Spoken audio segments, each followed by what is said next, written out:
Well, welcome back to the channel, everybody. It's good to see each one of you again.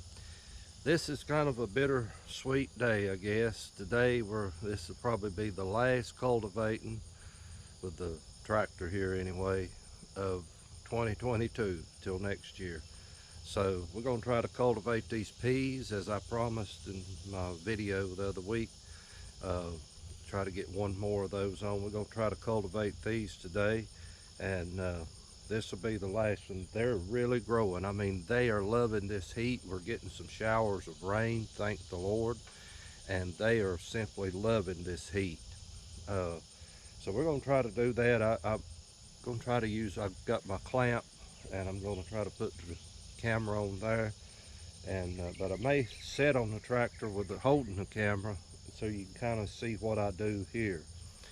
And so anyway, guys, just sit back and enjoy this.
Guys, I want to take this second to show you this massive pumpkin vine. That is just one pumpkin vine.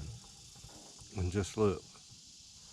And the funny thing is, the gentleman that I got these seed from, he lives across these woods just right over there.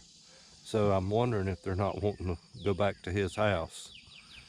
So anyway, just thought I would show you that. There is actually, I know I have spotted one. It's right over in there somewhere. It's a good sized pumpkin. It's oblong, it's not a round pumpkin, but they make excellent pumpkin pie. So, and I think Mr. Lon Howe, he's got some of these planted at his place this year. So I hope yours do as good as mine have. I mean, I've never seen pumpkin vines just run like crazy like these have. The sweet potatoes on that end's probably not going to do any good. And I think my corn is shading them just a little too much as well, but it is what it is. They're taking off though. And those peas over there, I mean, they are simply walking the dog. People make fun of that little gesture that I say there. So anyway, guys, I'm gonna put this thing mounted on the plow. And you can see my peas there, they're looking good. So far, we've not had no more issue with the deer, but I think we're probably going on borrowed time there. I'm gonna eventually need to do something. Not sure exactly what yet, but I've got a couple of things in mind. But this will be the last plowing on those. I won't even, a week from now, you won't even be able to probably see that soil between that road. That's the good thing about it. If you keep them at bay till they bush out, they'll suppress the grass. just like those pumpkins have. I mean, there's very little grass coming up. And even the peas over there where they're at, they are just, I mean, guys, they are just going gorgeous, gorgeous vines. And I can't wait because I want me a good mess of peas. So anyway, let's get to cultivating.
Guys, I think that's going to be it for this year. Now if they keep growing, it's possible they might could take one more cultivating, but the time I have, I don't have to mess with it. I mean, if I was living down here, yeah, I probably would give them another cultivating. But it's a little heavy over on that side underneath that pecan tree right there. But as you can see, let me swing this around. As you can get the camera right, I went that way on these two rows right here, but it laid them down a little bit, so they're getting tall, but they'll stand back up. And when they start running in between the rows, a lot of times you have a risk of tearing them in two or something, so I just soon not mess with it. But I mean, that's just perfection right there in my book. You can see down on that end right up there where the deer gnawed on them, but I hadn't seen any more signs of where they've been out here. One thing I want to mention, guys, I've never really said we're talking about cultivating. I do want to share this with you. I've got the way I do, if I've got a perfect setup like I've got here, I'll go down this row, and when I get to the end of it, raise my cultivator up, and I'll drive out from it, and I'll hit the right brake. I'll skip this row and come over to this one, and when I get to the end of this one, I will do the same thing. Actually, I messed up on this one though. I actually went to that row instead of the last one. I was supposed to go to the last one, but I will hit my brake, and then I will swing around, catch that last row over there, and then when I get to the end of that row, I'll hit my left brake and cut it and take this one, and then hit it again and get that middle one right over there. That's kind of the way I do. But I had my camera and I was watching that, and so I really wasn't paying attention to what I was doing. But that's just the way I do. If I've got it set up like I want it, I will hit every other row, and I never even have to take it out of gear. I can just continuously keep moving. And if you got a lot of big field, I mean, those stopping and starting and stuff like that, that adds up time. So you learn little tricks like that. Let's walk out here and look at this corn a second. I don't like to walk on my fresh plowed ground. Just wondering if I could find another pumpkin. Let me see if I can show you that gentleman that's over there. We got a lot of old crabgrass and junk coming up in here, briars. And I do have a watermelon. It's over that way somewhere. It's a Charleston Gray.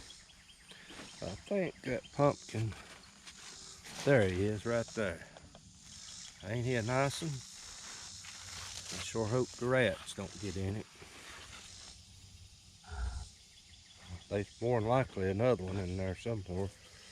Get to looking, but there's a Charleston Gray over there. It's about like a football, I think. And you can see the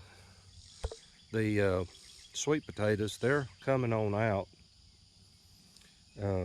These over here where the watermelon, I didn't even give that a thought. The watermelon's running into them, but it just is what it is. You live and you learn. But this here's shooting ears. You can see we've got one right there. That one's about 6 foot off the ground. And the squirrels don't get in it. But I'm really thankful that I went through and thinned this out, because those are some nice looking ears. That's the ones so far that's put out. If we'd have had a good season, this stuff here will actually have as many as 3 ears to a stalk. But at least I will get some seed anyway. So I'm thankful for that. My dad, he's put stuff out here to hopefully scare something away. Hope it's deer. But these heart-shaped leaves, guys, that's the ones that I started myself on the sweet potatoes. And then the ones that's got them forked looking leaves, that's the ones I bought. They're supposed to be called Georgia Reds. These right here, I'm thinking, are probably Covington Reds. So we'll just see what we have. Let's see if we can get this old crabgrass out of here and not disturb the potato set. I did a little bit.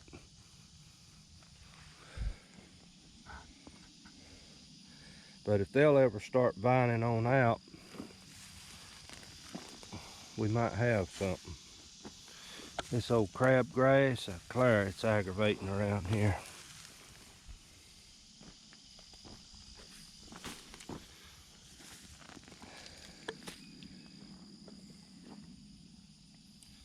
So anyway, guys,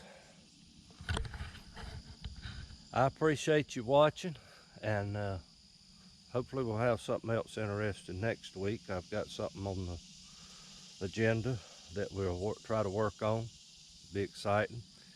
Have a fellow YouTuber here, and we've got a little project we're going to work on dealing with the corn, and so just stay tuned for that. I hope that'll work out. We hadn't got it in the works yet, but we've got it in the planning stages anyway. So guys, I appreciate you watching and appreciate you following along with us. All the new subscribers, I appreciate each one of you. Don't forget to like the video and share it with your family, your friends, anyone you think would enjoy this kind of stuff. So guys, till the next time, take care. We'll talk to you then. Thank you from Little NC Farmer.